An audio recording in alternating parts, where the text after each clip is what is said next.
বন্ধুরা, এই বিট দিয়ে অনেক কিছুই বানায়। বিট দিয়ে সবজি বানায়, জুস বানায়, কিন্তু আজ আমি এই বিট দিয়ে কেক বানাবো। নমস্কার, আমি শুভদীপ। আজকে আমাদের স্পেশাল রেসিপি বিটরুট কেক।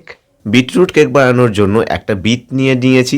এবার বিটের খোসা ভালো করে ছাড়িয়ে নেব। এই মেশিনের সাহায্যে বিট ভালো করে গ্রেট করে নেব। এবার কোণার মধ্যে অল্প জল আর গ্রেট করা বিট দিয়ে হাফ চামচের মতো চিনি দিয়ে বিট ভালো করে সেদ্ধ করে নেব। এবার কেক বানানোর জন্য শুকনো উপকরণগুলো মিশিয়ে নেব। অ্যাড করে দেব হাফ কাপের মতো ময়দা, হাফ কাপের মতো সুজি আর হাফ কাপের মতো চিনির পাউডার। যে কোনো নর্মাল চিনিকে পাউডার করে ব্যবহার করতে পারেন। ভ্যানিলা এসেন্সের বদলে অল্প এলাচের পাউডার ব্যবহার করতে পারেন, অথবা চিনি যখন পাউডার করবেন দুটো এলাচ দিয়ে একসঙ্গে পাউডার করে ব্যবহার করতে পারবেন। এলাচের ফ্লেভারও আসবে আর একটা সুন্দর স্মেল আসবে। 2 চামচ কর্নফ্লাওয়ার, ছোট চামচের 1 চামচ নুন, বেকিং পাউডার 1 চামচ আর বেকিং সোডা 1/4 চামচ। এবার সব কিছু ভালো করে মিশিয়ে নিতে হবে। কেক বানানোর সময় একটা জিনিস মাথায় রাখতে হবে, বেকিং পাউডার 1 চামচ হলে বেকিং সোডা 1/4 চামচ, মানে বেকিং পাউডার বেশি আর বেকিং সোডা কম। এবার একটা অন্য বাউলের মধ্যে 1/4 কাপের মতো উষ্ণ গরম জল নিয়ে নেব। 1 চামচ লেবুর জুস, এই লেবুর জুসের বদলে ভিনিগারও ব্যবহার করতে পারেন, আর 3 চামচের মতো তেল, যে কোনো সাদা তেল বা ভেজিটেবল অয়েল ব্যবহার করতে পারেন।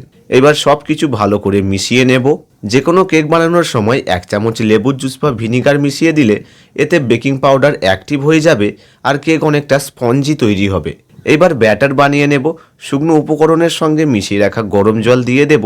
এবার ধীরে ধীরে মিশিয়ে ব্যাটার তৈরি করে নেব।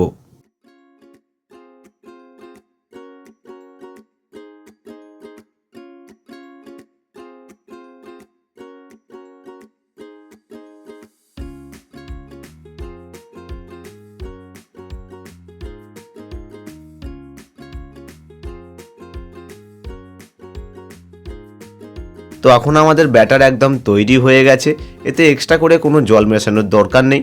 1/4 কাপ জলেতেই এই ব্যাটার তৈরি হয়ে যাবে। আজকে বেকিং করার জন্য কোনো বেকিং প্যান ইউজ করব না, আজকে এই বাটিগুলো ব্যবহার করব। আর এই ধরনের বাটি প্রায় সবার বাড়িতেই পাওয়া যায়। এবার 3টে বাটিতে অল্প অল্প করে তেল দিয়ে দেব। ব্রাশের সাহায্যে বাটির চারিদিকে তেল ব্রাশ করে নেব ভালো করে।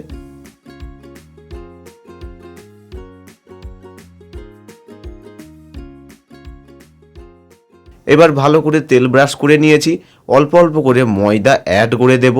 কম বেশি সবাই কিন্তু এখন কেক বেকিং করে, তো কারো কাছে হয়তো বাটার পেপার থাকে না, তো তোমরা এই রুলসটা ফলো করতে পারো। তো এখন ভালো করে ময়দা ডাস্টিং করে নিয়েছি, আর এইভাবে খুব সহজেই তৈরি হয়ে গেল আমাদের বেকিং প্যান। এবার প্রতিটা বাটিতে 1 চামচ করে ব্যাটার অ্যাড করে দেব।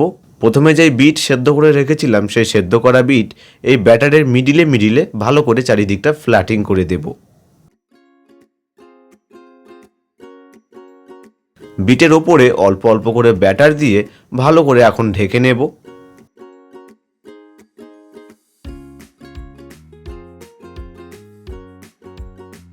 এইভাবে কেক বানালে মনেই হবে না কেকের ভিতরে বিটের ফিলিং আছে। কেক বেকিং করার জন্য এখন মাটির উনান ধরিয়ে নিয়েছি।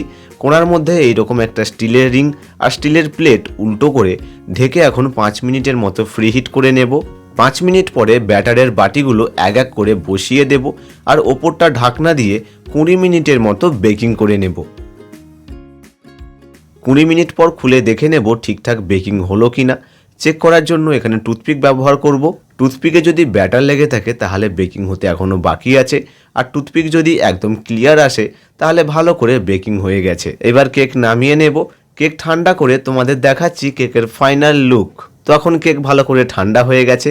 কেকের চারপাশটা এইভাবে কেটে নিয়ে ডিমোল্ড করে নিলেই বেরিয়ে আসবে বিটরুট কেক। এইবার কেক প্লেটিং করে তোমাদের দেখাচ্ছি।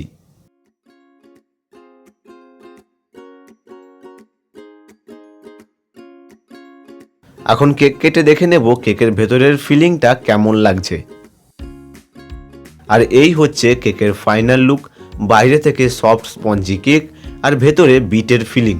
যারা বিটের সবজি খেতে পছন্দ করো না তারা কিন্তু এই বিটের কেক বানিয়ে খেতে পারো।